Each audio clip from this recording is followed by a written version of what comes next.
this is going to be a departure from a typical Business of Design episode. You can think of this more as a Netflix thriller, I think. Yeah, let's go with that. We are going to talk about the scary world of cybersecurity and specifically ransomware attacks. I'm even going to do some investigative journalism. Not really, but I am going to search the internet for more information. It's a good episode. I'm so glad you're here. Welcome to the Business of Design podcast with Kimberly Selden. Business of Design is the world's best business training for interior design professionals like you. We have the systems, strategies, and protocols you need to consistently satisfy clients, increase profitability, and run your projects like a boss. Unlike traditional coaching, BOD is a fast track to immediate results. Don't try to do this alone. Join today and you'll have access to hundreds of targeted training modules, plus member perks like BOD live events, member-only podcasts, preferred pricing, and the support of an engaged community of peers. We all know design matters. At Business of Design, we think designers matter too.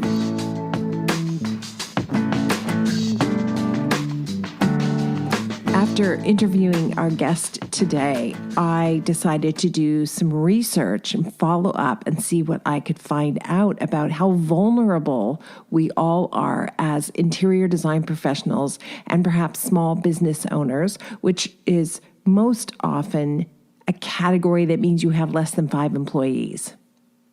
And that's most of us, right? I wanted to know specifically, how worried should I be? Turns out the answer is pretty worried, I'm sorry to say. I did some research and I'm going to share some of the insights from an article I found on Forbes.com with an author named Ted Knutson. That's Knutson with a K. Ted, I have no idea how you put up with that last name as a young kid, but it must have been tough. And now I can only assume that you are, did I just say that? A tough nut, Ted. Awesome. Thank you for this article. Ted specializes and writes about cybersecurity, financial regulatory issues, as well as Bitcoin. And according to Ted's article from July 27th, he says that small businesses are bearing the brunt of ransomware attacks. And I guess that's what he told the Senate Judiciary Committee just a month or so ago in 2021. Small businesses make up over half the victims. And ransomware does not just affect the deeper pockets of large companies like the Colonial Pipeline, which we all heard about, right? However, the article does go on to say that even simple steps a small business can take, such as basic cybersecurity hygiene, best practices, which includes keeping your operating system, software, and applications up to date and patched, or making sure that your antivirus and anti-malware solutions automatically update and run regular scans. All of those things can significantly raise your defensive posture. So says Jeremy Sheridan, who is the director of Secret Service Cyber Fraud Task Forces. That sounds like someone you could trust on this matter. I think we can trust our guest today too, IT expert Boris Rapoport, when he says we are relatively easy targets because the amount of money hackers might ask us for is somewhat small, and therefore it's likely that many of us would just pay it to get our online lives back.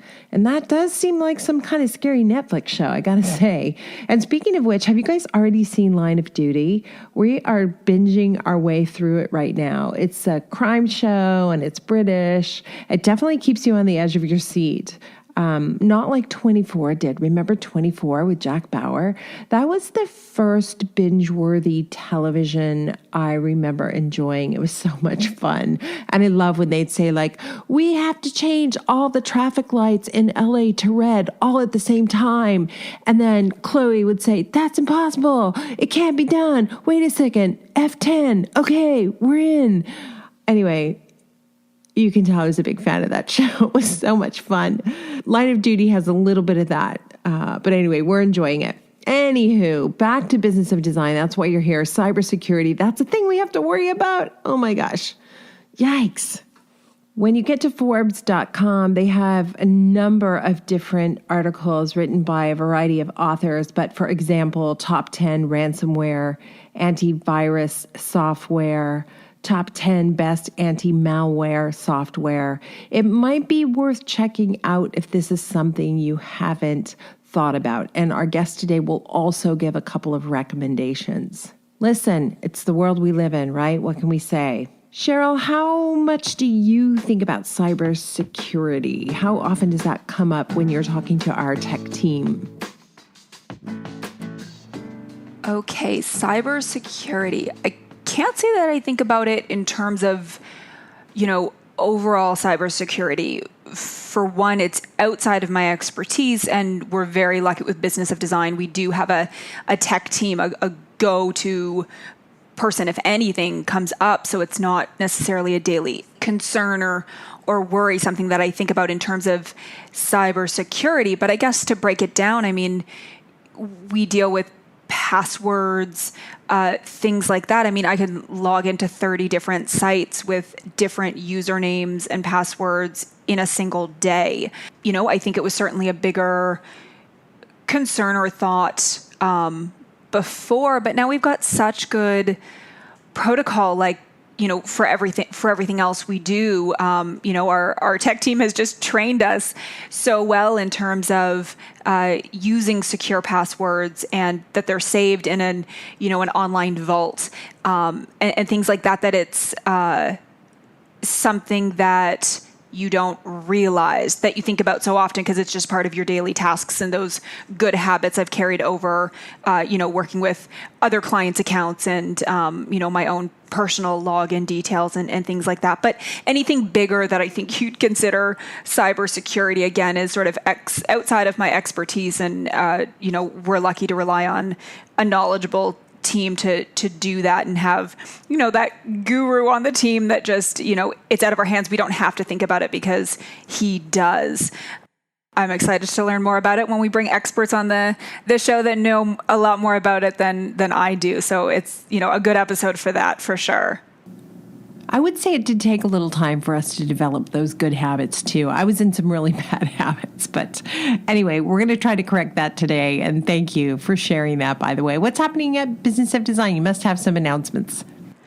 Yeah, for announcements, we just, last week we launched BOD episode 14. So we do only put out member-only episodes every few weeks, as opposed to our public episodes, which obviously go live every week. But we get such amazing feedback from the podcast that, we share so much, and so many longtime listeners have made huge strides in their business from listening to the podcast alone, that, I've started getting the testimonial or feedback lately that, if we hung on to a snippet or a clip, or kept a certain interview exclusive to the members only podcast, that it must really be a good conversation, that we've sort of locked it down and kept it exclusive just for our members, because we do share so candidly on the weekly podcast. So again, that's with 3 Business of Design members, Rebecca, Kathy, and Lindsay, and they're talking about trades, do and don't. So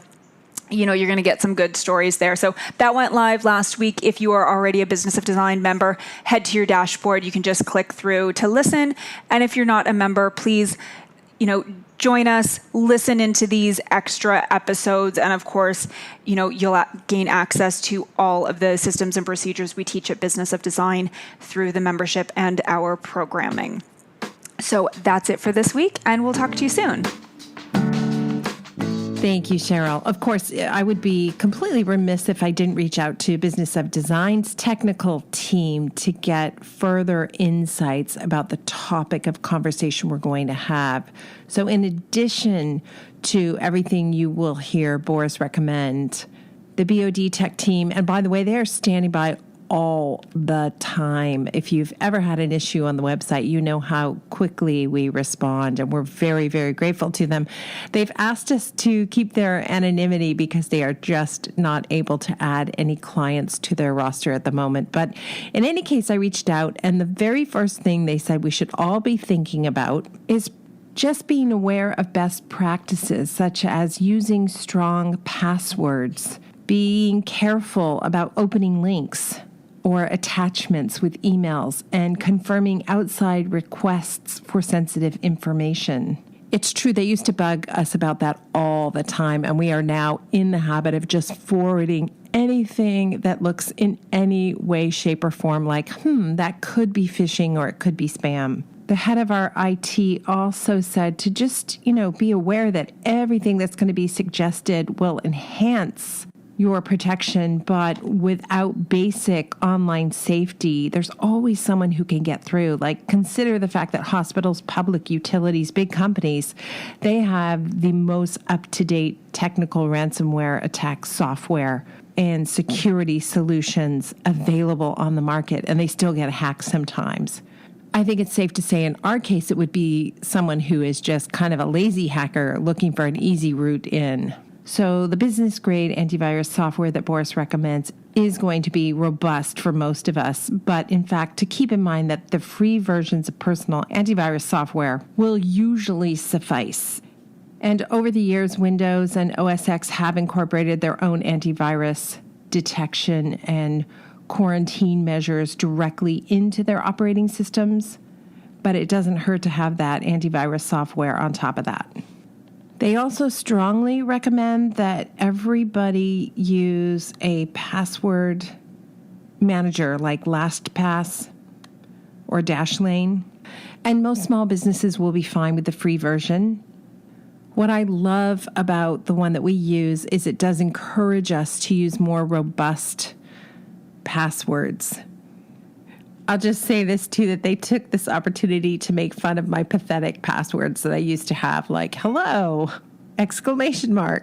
No. That's just not a good password, so don't do it.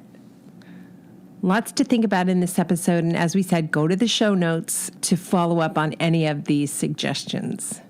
Now let me tell you about our guest today. Boris Rapoport worked for over 20 years helping architectural, design, and engineering firms make their business more efficient and profitable with the use of technology. But for the past 4 years, he's been running Arch IT, which is an IT services firm dedicated to helping architects realize technology as a competitive advantage for their firms. Let's get into it. I'm so glad you're here. Boris, hey, nice to see you. Hi, Kimberly. Nice to see you as well. And thank you for having me on the show. Of course I have you on the show because I want to talk about IT issues. Everybody loves IT issues.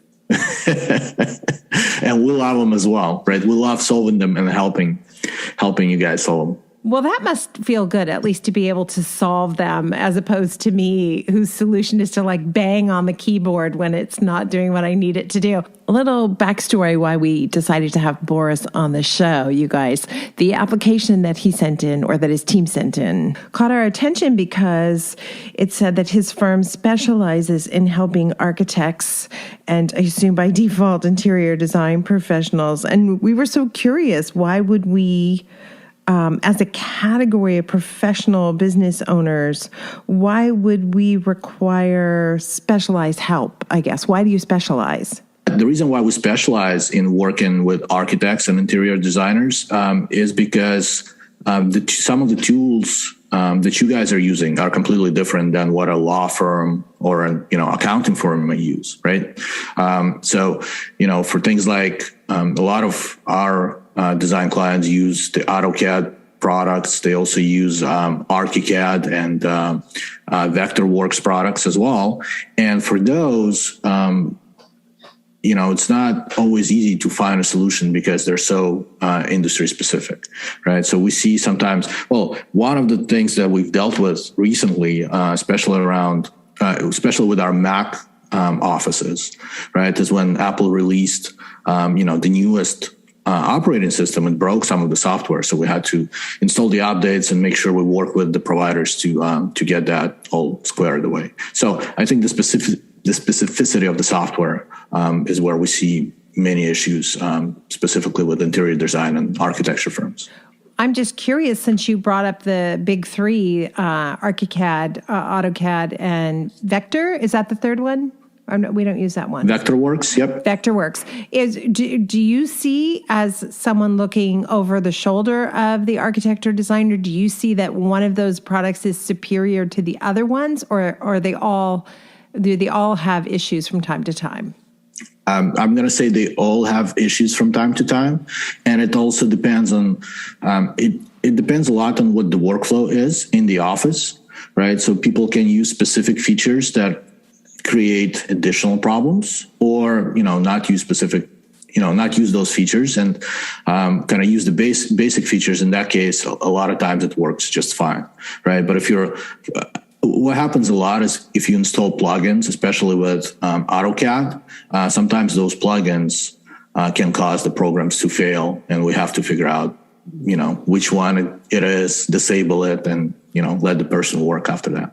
My guess is that most people listening, when they hear the word plugin, think immediately of their websites. I mean, we can't do what we do at Business of Design without plugins, and yet they do seem to cause a lot of problems.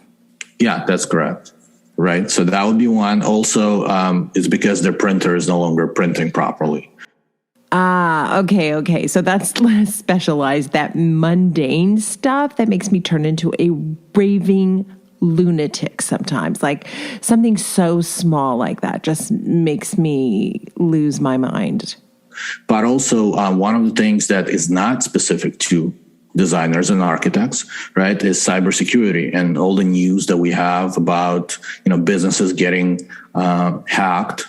Hacked is a word that, everybody understands, I think, nowadays. But, hacking is not necessarily just somebody trying to steal your data. It's also somebody getting into your systems and trying to extort money from you by, encrypting all of your files, all of your project files, and not letting you and your business functions, because you can't access those files anymore. So they encrypt the files, and then they start extorting money from you. So it's called ransomware. But yeah, so something like that happens a lot. I think there's a statistic now that every 11 seconds a business gets ransomware infected. And, it's right now is like a multi-billion industry for the bad guys. So that's also something that we help with, is making sure that you have all of your security posture in place, making sure that you're not going to get ransomware infected. Like, we put systems in place to combat that, and basically keep your office running safe and secure, and keep your data safe and secure. I never considered for 1 second that an interior design office would be a target of somebody looking to plant ransomware. You know what I mean? I guess I just thought these are huge corporations where there's a lot of money or important data that they're trying to get to. Or actually, they're trying to get to money, right? Are small businesses targeted frequently as well? Well, you'll be surprised, but small businesses are actually the biggest target. So from standpoint of reported attacks last year, more than 70% of anything that was reported are small businesses, and that's businesses under 50 people. And also, that's just reported, right? A lot of small businesses don't report it because it's, when the ransom gangs ask them for money, it's like usually under $50,000. So they're actually paying it, which is it doesn't always work, because you pay the ransom and you don't get your files back. And then the FBI can actually come after you. And there have been some cases in the news where the FBI came after people who paid the ransom, because it's basically like helping and abating terrorists, right? It's a similar concept there from that standpoint. Okay, this suddenly took a dire turn. It's like some Netflix series, and you're freaking me out. Okay, so we definitely need to... I don't want to freak you out, but we do need to be more concerned. I'll speak for myself. It sounds like I need to be more concerned about cybersecurity, perhaps, than I am. I need to take that seriously, even if my business is small. Yeah, and just imagine, like, you're a 5-person firm, right? For example, and somebody goes in and encrypts all your project files, so you have no access to your files. You can't do any work, and you're sitting there not knowing what to do. it can take days for you. If you have good backups and you're running this yourself, it can take days for you to recover data.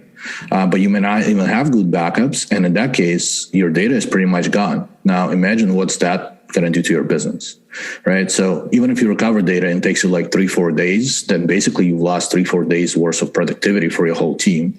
I mean, 5 people billing at $100 an hour, that's at least what? 500 times 8. That's at least $4,000 a day. Don't ask me. Right? I'm a mathlete, so don't ask me. But so much worse than that is the stress. I can't even imagine the extreme stress I would be under in that situation. On the other hand, maybe I'd say to my clients, gee, sorry, we were hacked and we're going to have to take a month off. Bye. I don't know. No, I wouldn't say. Who would say that? Nobody would say that. Okay.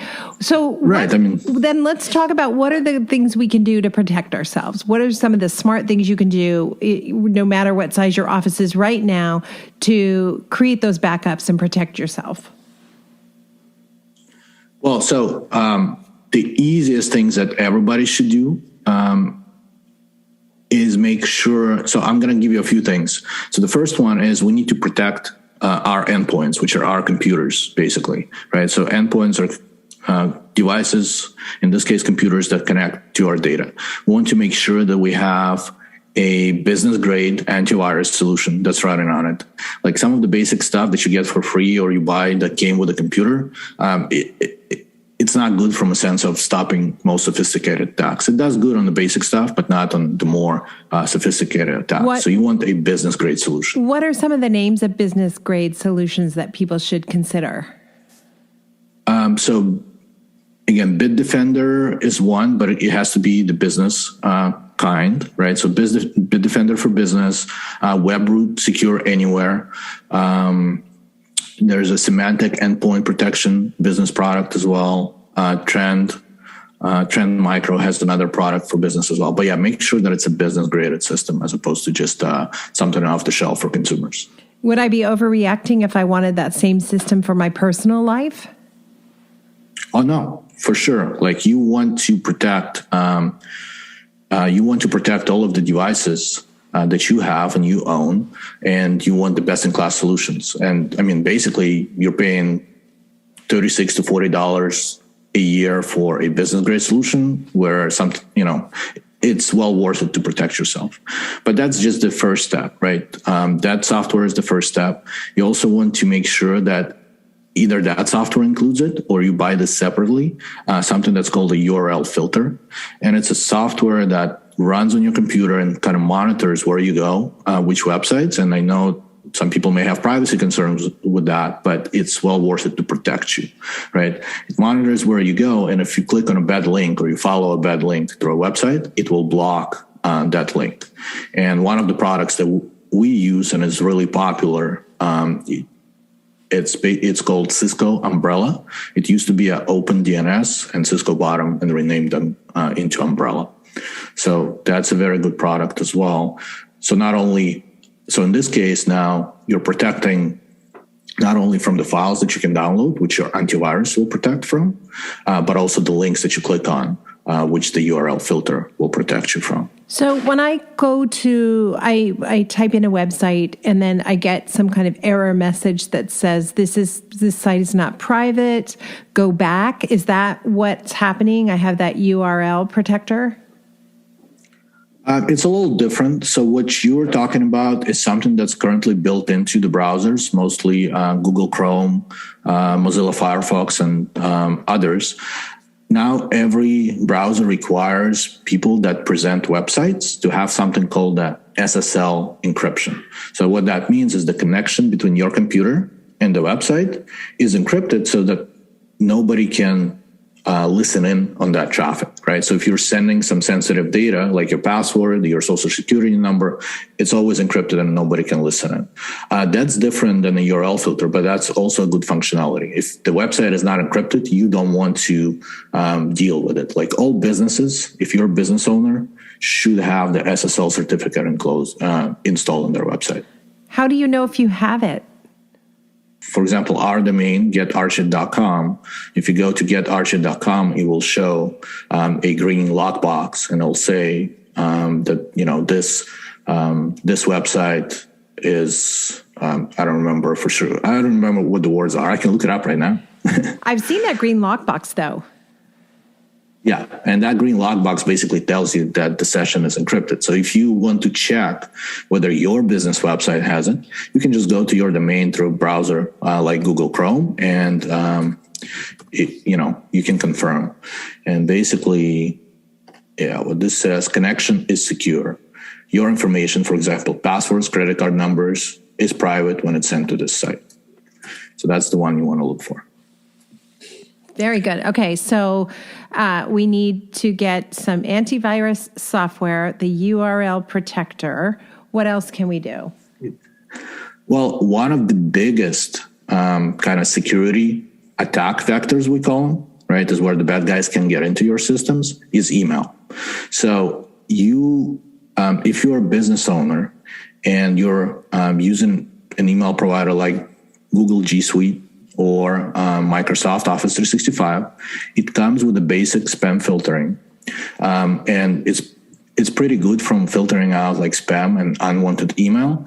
It does not do a good job of giving you advanced security. And by advanced security, I mean attacks like we call them social engineering attacks or impersonation attacks. This would be something like, if I'm a CEO of a company and we're a company of 40, I have a CFO, right? And this is actually a real story. So a CEO was on a business trip outside of the country, and they were supposed to close a deal, right? So he goes on this business trip, and the CFO knows that they're supposed to close a deal. And from what we've understood after, when we did our kind of research afterwards, is that the bad guys were in the CEO's mailbox for a long time, and they were monitoring all the emails. So what happens is he goes on this business trip, and they know when his flight is. He's actually on a flight, and they send an email to the CFO saying, hey, we just closed the deal.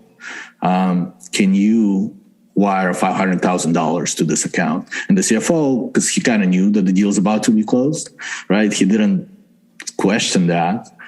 Just went and wired the money right out of the company. Okay, that's terrifying. If this is meant to be like a comforting episode, I'm sorry, everybody. This is like scary bedtime stories with Boris. Yeah, I'm sorry about that too. Like, we're not in business of scaring people, but we want to make sure that the business owner understands what the risk to the business is, right? Our goal is to make sure that the business owners protect their business, mitigate the risk, and keep their businesses running. That's what IT is supposed to do, I think. What could we do in that situation? Because it probably looked like an inner office email that the person got, right? Like how paranoid do we have to be?